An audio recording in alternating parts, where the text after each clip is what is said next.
Have you ever noticed that as people age, they develop habits that push others away, but no one warns them about it? It's not just about wrinkles or slowing down. Some habits can make aging lonelier, harder, and even more frustrating. The worst part? Most seniors don't even realize they're doing them. From small everyday actions to deeply ingrained behaviors, these habits can silently damage relationships and quality of life. But here's the good news. Once you recognize them, you can change them. Julie, a 71-year-old retired librarian, was once the heart of her community. She loved chatting with neighbors, catching up with old friends, and being the go-to person for book recommendations. But over time, something changed. People started visiting less, her phone rang less often, invitations to family gatherings became rare. At first, she blamed it on others. Maybe they were just too busy. But deep down, she wondered, had she done something to push them away? Julie didn't mean to isolate herself, but small habits added up over time. She started complaining more about aches, the state of the world, how things were better back in the day. She stopped making an effort with her appearance, thinking, who do I need to impress? Conversations became one-sided and she found herself talking more than listening. She dismissed new technology, resisted change, and even turned down help when she needed it. Little by little, these behaviors created distance between her and the people she loved. Julie's story isn't unique. In fact, many seniors unknowingly fall into the same patterns, habits that slowly make aging lonelier, harder and more frustrating. But the good news, it's never too late to change. Recognizing these behaviors is the first step to maintaining strong relationships, staying socially connected and living a more fulfilling life. So let's uncover these ugly things that no one talks about, and more importantly, how to avoid them. Because number 7 is the one that surprises everyone. And by the time most people realize it, it's already too late. Before we dive in, if you find value in this video, take a moment to like and subscribe to the channel. Your support helps bring more life-changing advice to people just like you. Now let's get started.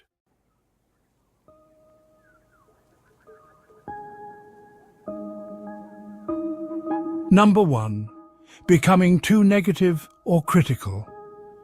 Julie never thought of herself as a negative person. She was just being honest. But as the years went by, she found herself complaining more often. She'd wake up with an ache in her knee and grumble about getting old. She'd turn on the news and sigh, frustrated with the state of the world. When talking to younger relatives, she'd roll her eyes at their choices and say, "Back in my day, we had more respect." At first, she didn't notice the shift. But slowly, conversations became shorter. Friends started avoiding deep talks with her, steering clear of topics they knew would trigger complaints. Even her grandkids, who once loved spending time with her, started making excuses not to visit. What Julie didn't realize was that negativity, no matter how justified, drains people. No one wants to leave a conversation feeling worse than when they started. The truth is, it's easy to slip into a cycle of criticism. The world changes fast, and not always in ways that feel comfortable. Bodies don't work like they used to. Things that were once simple, like shopping, driving, or using a smartphone, can become frustrating. It's natural to vent. But when negativity becomes the default, it pushes people away. So how do you turn this around? Start conversations with something positive.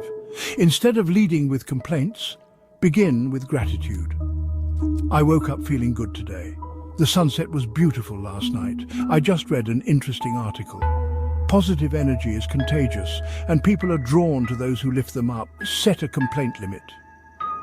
Give yourself 2 minutes to express frustration. Then move on to something constructive. Practice curiosity instead of criticism. Instead of dismissing new trends or ideas, ask questions. If your grandchild is obsessed with a new app or game, say, "Tell me more about that." Showing interest builds bridges, while constant criticism builds walls. Julie didn't realize how much her negativity affected her relationships until she made an effort to change. When she started leading conversations with positivity, people responded differently. They stayed longer, they opened up, and slowly she felt the warmth of connection return. Think about your own conversations. Are they pulling people in or pushing them away? Let us know in the comments. What's one habit you've changed that helped improve your relationships?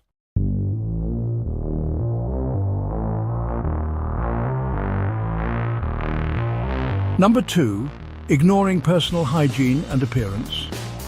Julie used to love getting dressed up. She had a closet full of colourful blouses, a signature scent she never left the house without, and a habit of styling her hair just right before heading out. But as she got older, that changed. At first, it was little things. She stopped wearing makeup, skipped hair appointments, and opted for baggy clothes because they were more comfortable. Then she started thinking, why bother?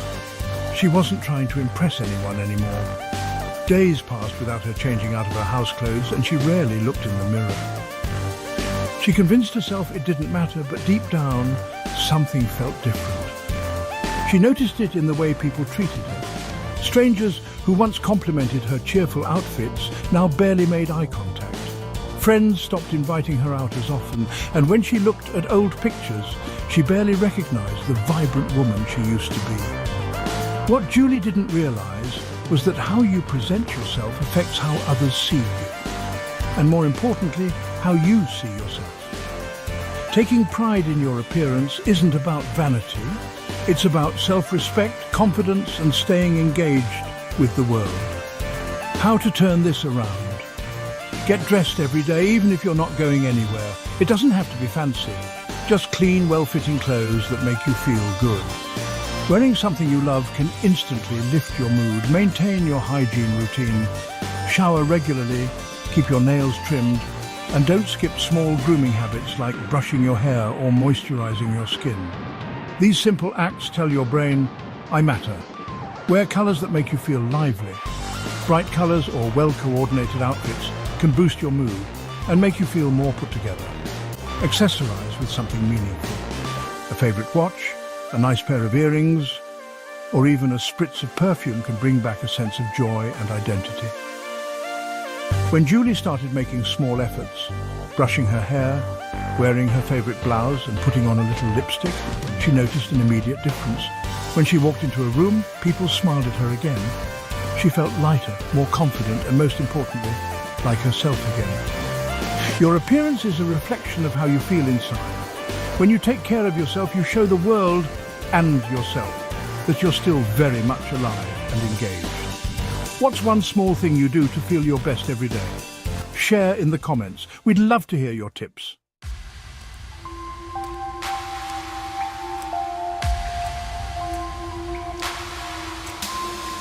Number 3, becoming stubborn and resistant to change. Julie had always been set in her ways. She liked her routines, stuck to what she knew, and believed that if something had worked for decades, there was no need to change it.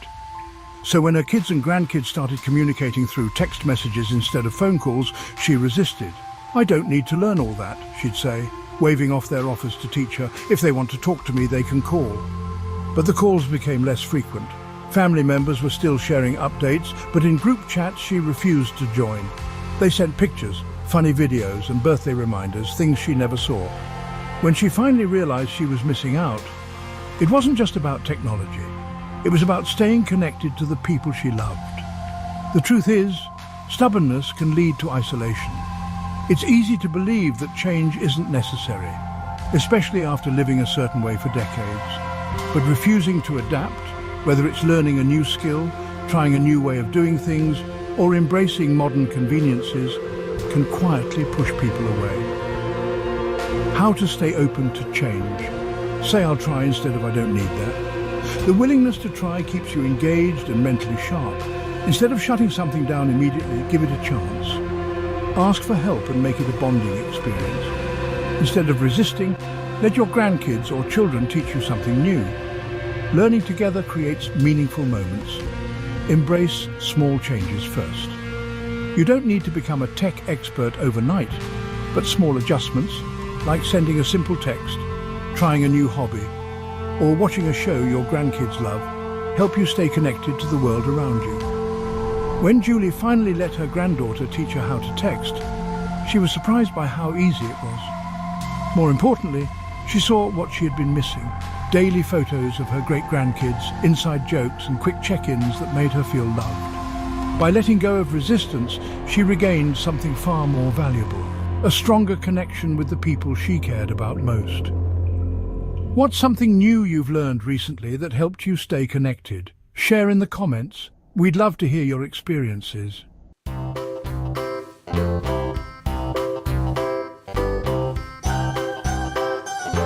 Number 4, hoarding and refusing to let go of clutter. Julie had always been sentimental. Every item in her home had a story. Old birthday cards from decades ago, stacks of newspapers she meant to read, clothes she hadn't worn in years but kept just in case. Over time, her once cosy home became overwhelming, filled with things she rarely used but couldn't bear to throw away. At first, she didn't see a problem. Everything here has value, she'd say. I might need it someday, but her cluttered home made it harder to clean, navigate, and even invite guests over. When her daughter gently suggested getting rid of a few things, Julie resisted. What if I need them later? The truth is, clutter doesn't just fill up your home, it can fill your mind with stress and make life harder than it needs to be. Holding on to too much can create a sense of being stuck in the past instead of enjoying the present. How to break free from clutter? Start small, one drawer, one box, one shelf at a time. Trying to declutter everything at once can feel overwhelming, but taking small steps makes it manageable. Ask yourself, do I use this? Does it bring me joy? If the answer is no, it's time to let it go. Donate, recycle, or pass meaningful items to family members who will cherish them. Turn decluttering into a habit. Set a goal to get rid of one item each day. Over time, this simple habit can lead to a noticeable transformation. Think about safety and ease. Cluttered spaces increase the risk of falls and accidents. A tidy home isn't just about appearance, it's about creating a safer and more peaceful environment. When Julie finally decided to start decluttering, she was amazed at how much lighter she felt. She donated clothes she hadn't worn in years, recycled old magazines, and organized her space to make it easier to find the things that truly matter. And for the first time in years, she felt comfortable inviting friends over again.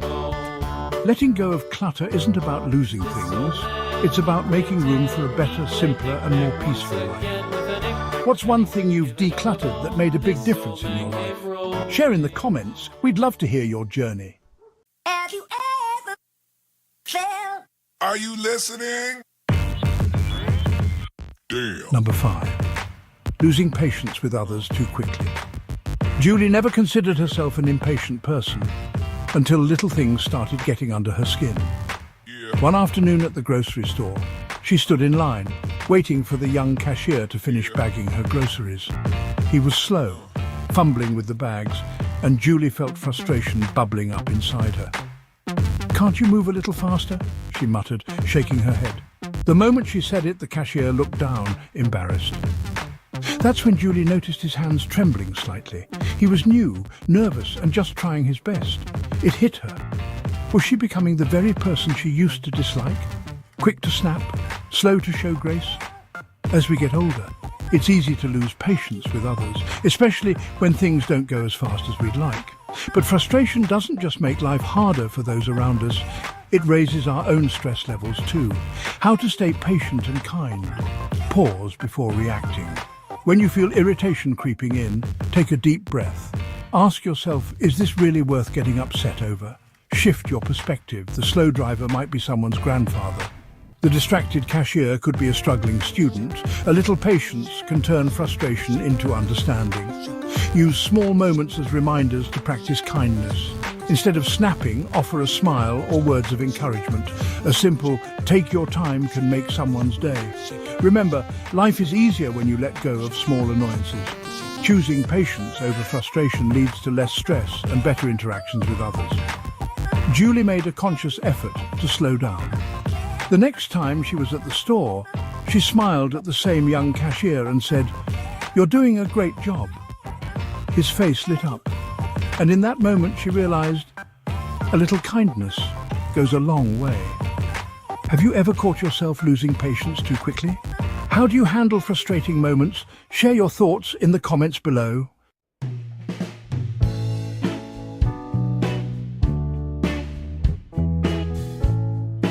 Number 6. Over-talking and not listening, Julie loved to talk. She had stories to share, advice to give, and memories to relive. But over time, she noticed something. Her daughter was calling less often. When they did talk, the conversations felt rushed, like her daughter was eager to hang up. One day, Julie asked, "Is everything okay? You don't call as much anymore." Her daughter hesitated before answering. "Mum, I love talking to you, but sometimes I don't feel heard. It's like our calls are all about you, and I never get to share what's on my mind." Julie was shocked. She hadn't realized how often she dominated their conversations, jumping in with her own experiences, offering advice before her daughter finished a sentence, or steering the topic back to herself. As we age, it's easy to fall into this trap. We want to share our wisdom, but if we don't listen, our loved ones may start pulling away. How to have better conversations, balance talking and listening. If you've been speaking for a while, pause and ask, "What about you? How have things been for you?" Resist the urge to interrupt. Even if you have a great story to share, let the other person finish before jumping in. Ask open-ended questions. Instead of just saying, "How are you?" try, "What's something exciting that happened this week?" This invites real conversation. Be present. Put down the phone, focus on the other person, and truly hear what they're saying. Julie made an effort to change. The next time her daughter called, she listened, really listened. She asked more questions, let her daughter vent, and only offered advice when asked. And something wonderful happened. Their calls became longer, warmer, and more meaningful. The best conversations aren't about talking more, they're about listening better. Have you ever felt unheard in a conversation? Or realized you were doing all the talking? Let's discuss in the comments.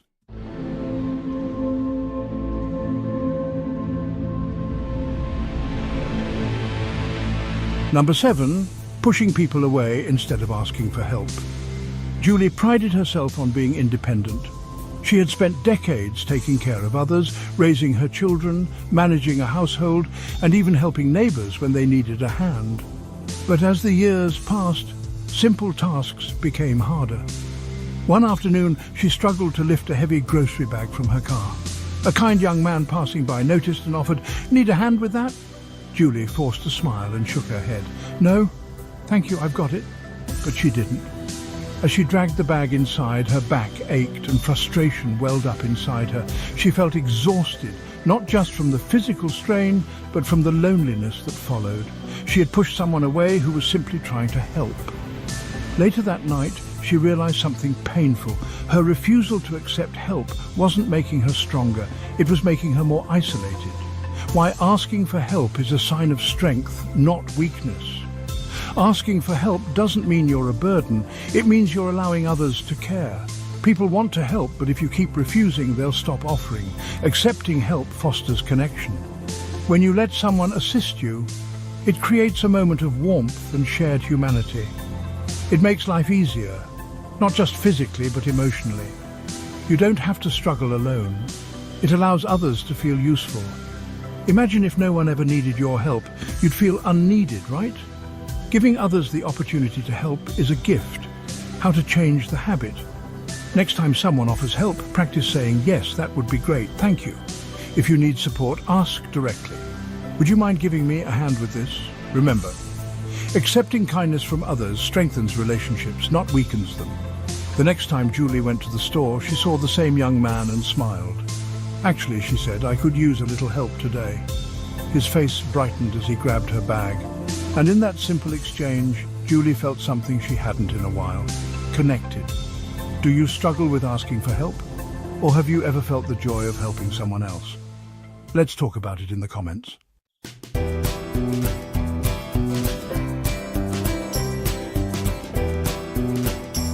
Number 8, being too frugal to enjoy life. Julie had always been careful with money. She clipped coupons, skipped vacations, and hesitated before making any purchase that wasn't absolutely necessary. Even though she had a comfortable amount saved, she constantly worried, what if I need this money later? What if something unexpected happens? One day, her best friend Linda invited her on a weekend trip to the countryside. "It'll be fun, Julie. We'll explore, eat good food, and just relax." Julie's first instinct was to say no. Spending money on travel, on restaurants. She could think of a dozen reasons to decline. But deep down she wondered, When was the last time I actually treated myself? She had spent years saving for one day. But what if that one day never came? Why enjoying your money matters. Being financially responsible is important, but life isn't just about saving, it's about living. Experiences bring more happiness than possessions. Studies show that spending on experiences like travel, outings or hobbies creates lasting joy, while material things quickly lose their value. You worked hard for this stage of life, enjoy it. Money is meant to support your happiness, not just sit in a bank. Security is important, but so is fulfillment. Finding a balance between saving and living is key. How to change the habit? Give yourself permission to spend on things that bring joy. Whether it's a nice dinner, a hobby or a short getaway, allow yourself those moments. Set aside a fun fund. Allocate a portion of your savings specifically for experiences and enjoyment. Ask yourself, if not now, when? Life doesn't wait. Julie finally said yes to that weekend trip. She laughed more in those 2 days than she had in months. And as she watched the sunset with her best friend, she realized this was what she had been saving for all along. What's one experience you've been putting off because of money? Share your thoughts in the comments.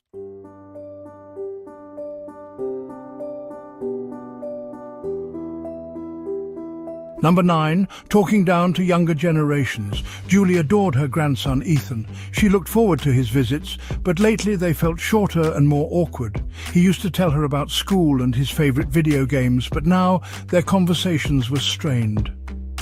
One day, Ethan mentioned a new app he was excited about. Julie sighed and shook her head. Back in my day, we didn't need all this technology. Kids actually played outside instead of staring at screens. Ethan went quiet. After a few minutes, he checked his phone and mumbled, "I should probably get going." As the door closed behind him, Julie felt a pang of regret. She didn't mean to push him away. She just wanted him to see how different things were when she was young. But had she made him feel dismissed instead? Why this pushes younger generations away? It's easy to compare the past to the present, but constantly telling younger people that things were better before can make them feel criticized rather than understood. It can make them feel like their experiences don't matter. Instead of bonding, it creates distance. Times change, and that's okay. Every generation faces different challenges and opportunities. Connection is built through encouragement, not criticism. Being open to their world helps strengthen the relationship. How to change the habit. Be curious, not dismissive. Instead of saying, "We never had that in my day," try, "That sounds interesting, tell me more." Find common ground. Share stories from your past in a way that relates to their experiences today. Encourage instead of criticize. Younger generations thrive on support. Your words can inspire rather than discourage. The next time Ethan visited, Julie tried a different approach. When he brought up his favorite game, she smiled and asked, "What do you like about it?" Ethan lit up, explaining the strategy behind it. For the first time in a while, their conversation flowed easily. And as he stayed a little longer that evening, Julie realized connecting across generations wasn't about changing them. It was about understanding them. Have you ever felt disconnected from younger generations? What helped bridge the gap? Let's discuss in the comments.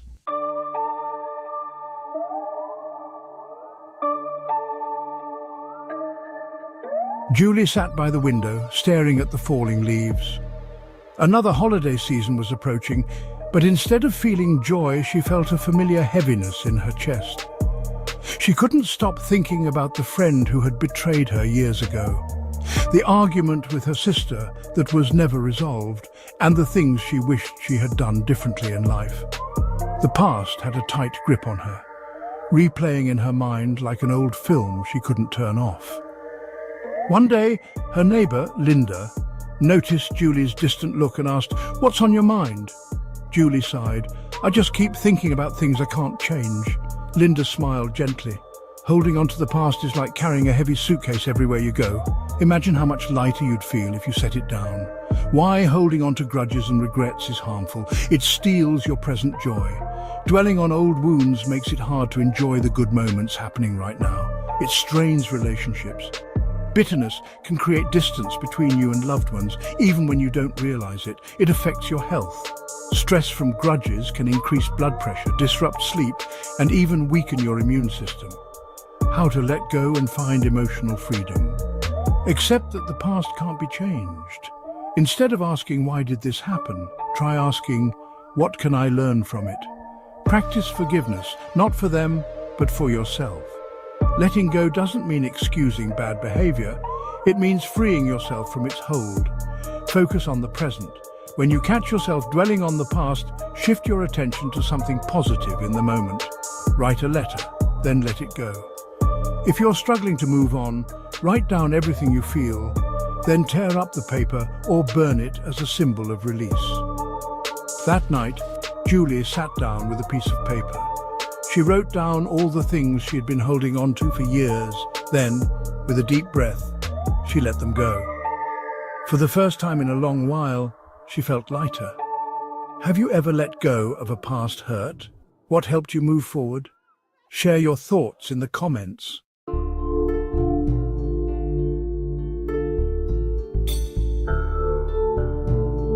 Julie had always been independent. So, when she started feeling dizzy while standing up or noticed her vision getting blurrier, she brushed it off.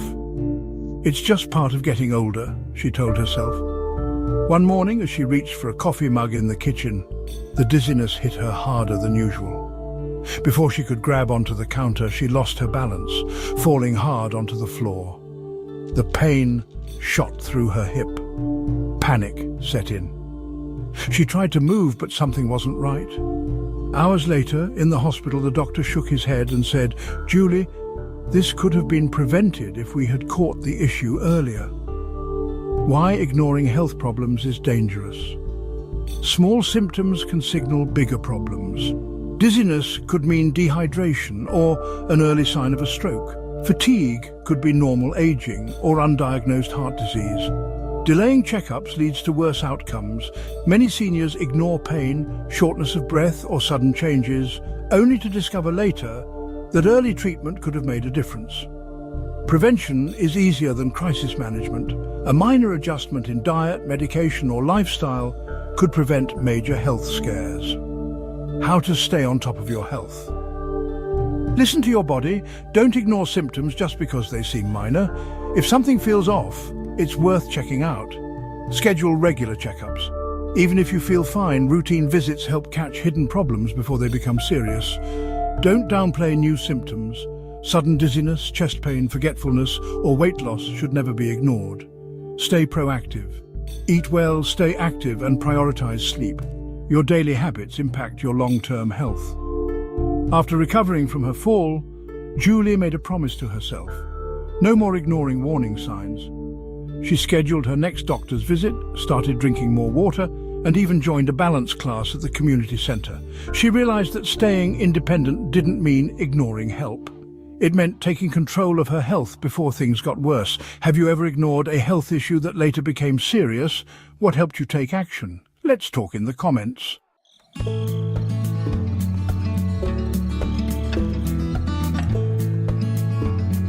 Julie sat in her quiet living room, flipping through old photo albums. She saw pictures of herself from years ago, laughing with friends, playing with her grandkids, dancing at family gatherings. But when was the last time she had laughed like that? Life had become routine. Wake up, do chores, watch the news, go to bed. Somewhere along the way, she'd stopped seeking out joy. One evening, her neighbor Linda invited her over for a movie night. Reluctantly, Julie agreed. They put on an old comedy she hadn't seen in years. Before she knew it, she was laughing, really laughing, the kind that made her stomach hurt, and tears well up in her eyes. For the first time in a long while, she felt lighter. Why laughter and fun matter as you age?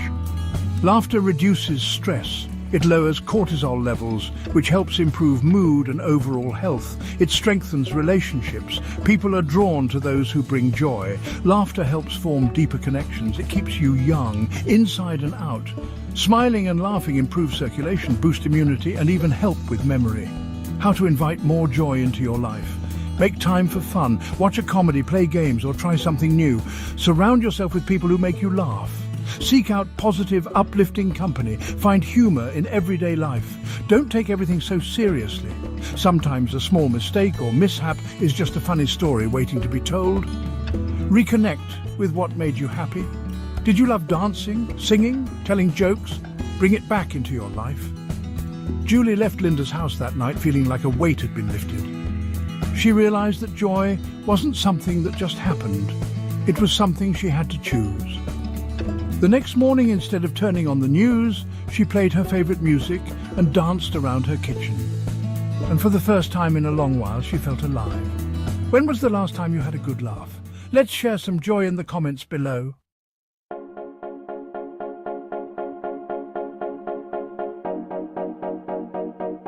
Julie never imagined how much small habits were shaping her life. But once she started making changes, letting go of negativity, staying open to new things and inviting joy back in, something incredible happened. She felt more connected. Her daughter called more often, her neighbors stopped by to chat, and even strangers responded to her warmth. She felt happier. The weight of grudges, regrets, and loneliness started lifting, replaced by moments of laughter, gratitude, and purpose. And surprisingly, she even felt younger at heart. Instead of resisting change, she embraced it. Instead of dwelling on the past, she focused on what she could control. Your turn to reflect and act. Which of these habits do you recognize in yourself or someone you know? What's one small change you can make today? Aging is inevitable, but how we age is up to us. If this video resonated with you, tap the like button and share it with someone who needs to hear this.